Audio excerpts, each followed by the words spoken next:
Hello everyone! The next leg of our journey to cover the story of the zones that takes us into the western Plaguelands. Of course, the land wasn't always called that, it earned it when Prince Arthas returned home from Northrend. On a quest for vengeance, he had picked up the cursed blade Frostmourne, which did indeed give him the power to strike down Mal'Ganis, but it also made him an agent of the Lich King. He returned home, in a cruel twist of fate, to bring about the very thing that he had fought against. What is this? What are you doing, my son? Succeeding you, father. First step of the Lich King's plan was to bring back Kel'thuzad as a Lich. This former mage of Dalaran was one of the first to hear the Lich King's whispers, and worked very hard on creating and spreading the plague of undeath. The town of Andorhal was the center of grain distribution in Lordaeron's northern provinces, so the quickest way to spread the plague that would be through the grain exported from the city. The grain that what was meant to feed the people had been used to infect them, to kill them, and even worse, bring them back as mindless undead. It was at Andorhal where Arthas and his forces had slain Kel'thuzad, so that's where they had to go to collect his remains. A shroud of decay had settled over the city and the surrounding region. Plague energies choked the land in toxic fog and blotted out the sun. Despite the horrifying conditions, Andorhal, it was one of the few places in Lordaeron still under Alliance control. Uther the Lightbringer and many of the surviving paladins, they gathered in the city.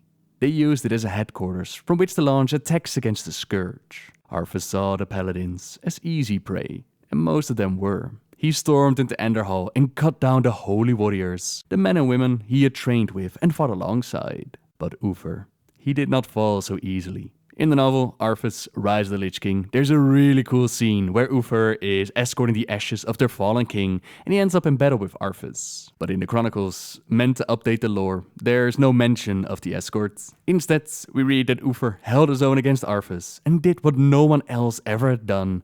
He bested the Death Knight in combat and sent the unholy warrior sprawling to the ground.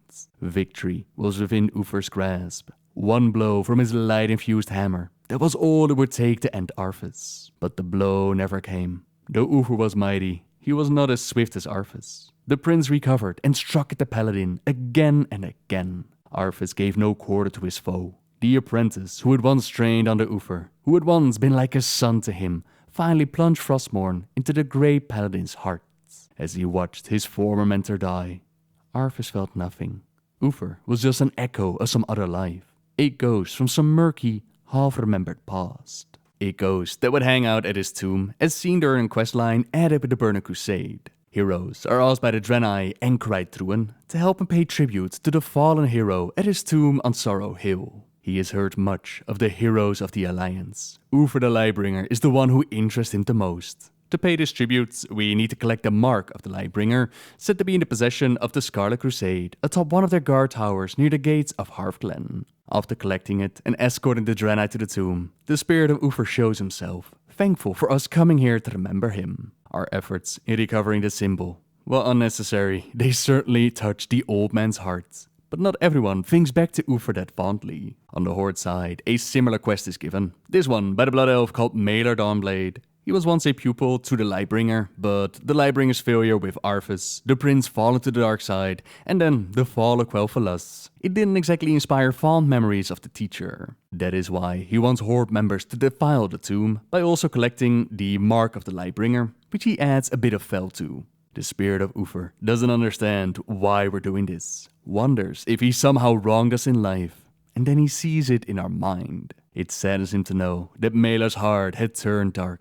We're asked to tell him that the Lightbringer forgives him and that he understands why he believes what he does. He can only hope that Dawnblade will see the light and instead turn his energies to restoring once beautiful Quel'Thalas. Not exactly what the Blood Elf wants to hear, of course, but in time, the Sunwell would be restored and Dawnblade, he would find peace with it all. Either return to the grave of his mentor, to defend it this time, and join paladins in the Order Hall. The Uther's tomb, it also received a visual upgrade, which got a whole lot of people speculating on what they might use it for, why it's being updated, but so far, it hasn't really been used. And the spirit of Uther, it didn't just show up at his tomb either. In Wrath of the Lich King, we found out that his spirit is actually bound to Frostmourne, but apparently it can show up at more places than one. And the tower from which we collected the Mark of the Lightbringer, that would also be the place of a great tragedy to Tyrion Fordring. As Arthas and the Scourge rampaged on, they left quite a bit of destruction in their wake. There were paladins that survived the assault, the paladins of the Order of the Silver Hands.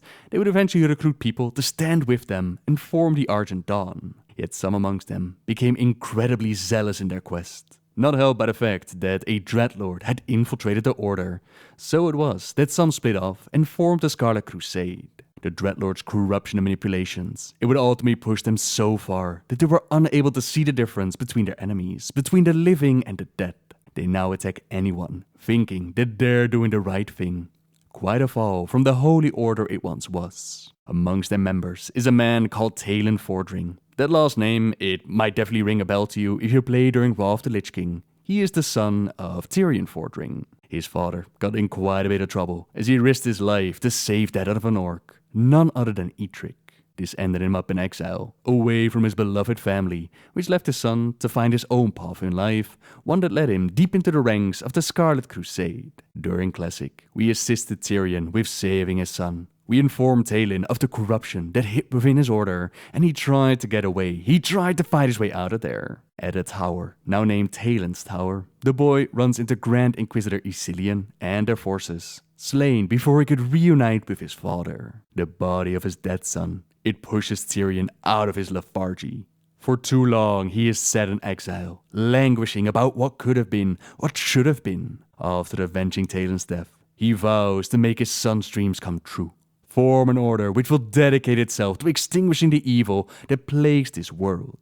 An evil that cannot hide behind politics and pleasantries. No idle promise either, as we would find out later down the line. Tyrion would cleanse the mighty blade Ashbringer and form the Argent Crusade, taking the battle to Arthas the Lich King of Northrend and expelling its evil from the world. With his task finished, the High Lord eventually returned home to Hearthglen, but adventurers are more than welcome to join him and help them out. Help out with training some new recruits, gather some supplies, and uncover who's supplying the local gnolls with materials to practice necromancy. Turns out that there's a trader living right here in town, which we expose, we take care of, and we earn the gratitude of the High Lords. Sadly though, Tyrion's reign would end with Legion as he fell to the demons and passed on the Ashbringer.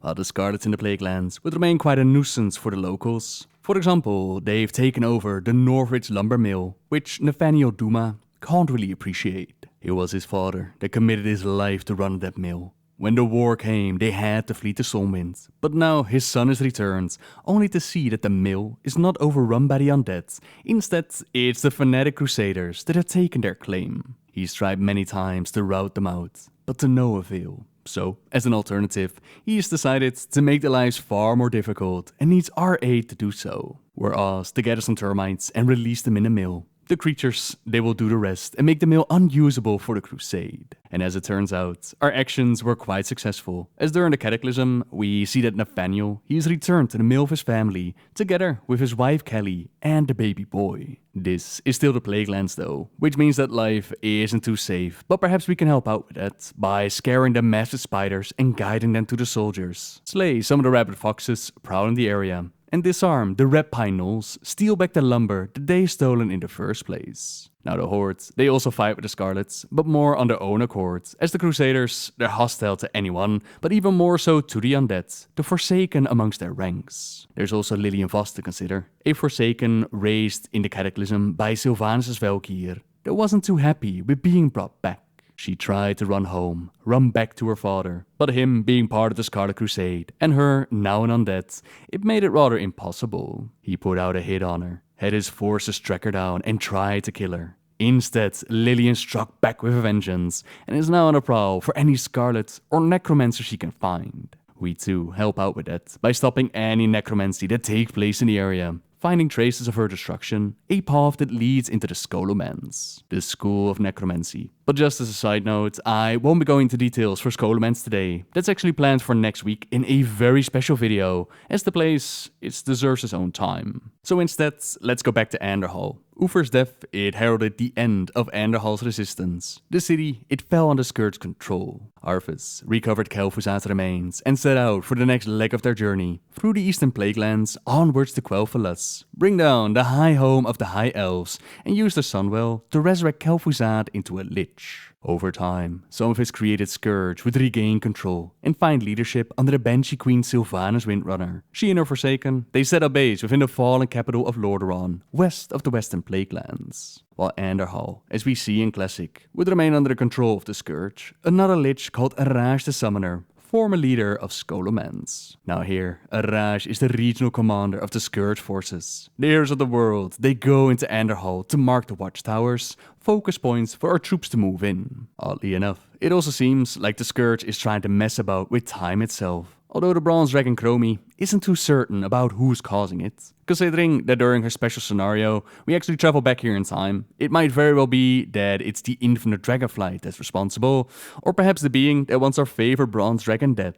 All the same, we might not know who's responsible for certain. We do know that temporal parasites, carrion that feed on the strands of time's altered flow, now infest the silos of Andorhal. We use the temporal displacer to get rid of them, as well as collect some of the watches scattered around the area.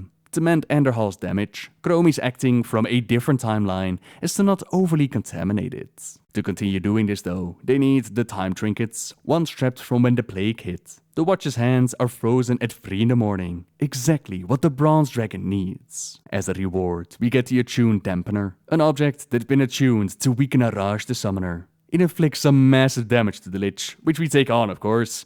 Even with the dampener, he is no easy foe to bring low, while his scarab from the fallen phylactery that becomes a key component for the key to Scholomance. Fast forward to the Cataclysm time period, and we can see that Andorhal is still a place of conflict, a three-way war between the Scourge, the Horde and the Alliance. The faction's forces are led by Death Knights, Koltera Deathweaver and Vasarian. These two, they've always been close to one another, and while the leaders might want them to outright destroy the opposite faction, they anticipate that the other will focus on the Scourge first, and they do so as well. Our firepower has upgraded quite a bit, as we toss grenades around to blow up skeletons summoned by Arthas the Summoner.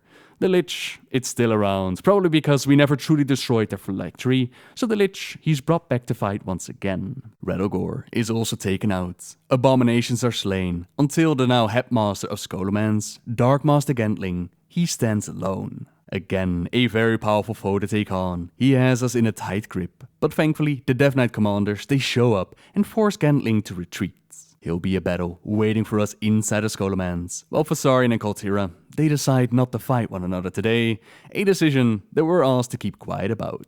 Make no mistake, their battle will come, but for now an uneasy calm exists, which gives us the time to help out in the rest of the Plaguelands. Help out the Cenarian Circle, for example. They're working very hard on trying to restore life to the land, a quest that began way back in Classic. All across the Plaguelands, there were cauldrons, 8 in total, 4 here and 4 in the east, that were spewing out corruption and disease. We're asked to collect a sample at 4 different farm areas. There was Fellstone Field, where we also encounter the spirits of Janice Fellstone. She doesn't really know that she's a spirit, still trapped in a past life. She does ask adventurers to deliver a package, which on the Alliance side, it takes you to Stormwind to old Emma Fellstone, while the Hordes, they go to the Undercity, delivering the package addressed to Jeremiah Fellstone, the cockroach vendor. Both of them has the same story to share. Their sister sent them a number of personal effects, including, humorously enough, the deed to the Fellstone farm. They think that they'll pass on reclaiming it right now, but if their sister's spirit remains tethered to the farm and cannot rest, perhaps we will be kind enough to help her out. The package that we delivered contained half of a good luck charm that she had. Perhaps bringing her back to her will make her realize the truth of her situation, but she's also going to need the other half. This drops from her husband outside, John, the jabbering ghoul that roams the farm. With the charms gathered, the spirit figures out what happened. She doesn't need the Fellstone good luck charm anymore. We get to keep it, while her spirit finds peace. Next, there's Dawson Tears, where Mrs. Dawson now roams the farm as a wandering skeleton. By reading her diary, we learn that her husband turned before she did. It took everything out of her to drag him to the only place she could find that would lock him up tight and hold him. She has hidden a key on her person and hopes to get out of here. But to do so, she's going to need some money. Their stuff is all in the cabinet, also locked away with a key, one that her husband kept on him. Knowing that she became a wandering skeleton, poor Mrs. Dawson, she was unable to get the key of her husband and retrieve her prized goods. Would be a real shame to let such riches go to waste. So we slay her, we take the key, We open up the outhouse to take on Farmer Dawson. The slain ghoul, he drops the key to the cabinet, which lets us retrieve the valuables that the Dawsons no longer need. Garen's Withering, that's the place where the corrupted Joseph Redpaw was slain, Pamela's father. That's the story we'll do when we'll cover the Eastern Plaguelands, and then the last farm area, that will be the Riding Haunt. We find Malgra's Deep River here, more on the Tarn later. For now, let's focus on collecting some samples from these cauldrons by slaying the Cauldron Lord and taking their key. This gives us access to the cauldron and its contents inside. With a sample, we figure out how to turn it to our advantage, introduce materials to the bubbling ooze that will negatively affect the scourge within the area. So like I said, Malgris isn't doing so great at the Riding Haunt. The Tauren is a member of the Cenarian Circle who came to these lands to try and heal the damage done to the nature. A quest that cost him his life, but in his final moments we help him out with slaying the suffering wildlife and return his glyphed oaken branch to the Circle in either Darnassus or Thunderbluff. In this branch, much lore is stored about the plague that the scourge propagates upon the land. They will study it diligently, and as we can see within the Cataclysm, their efforts are definitely paying off. Only Garen's Withering stands as a reminder of the days where the land was hurting.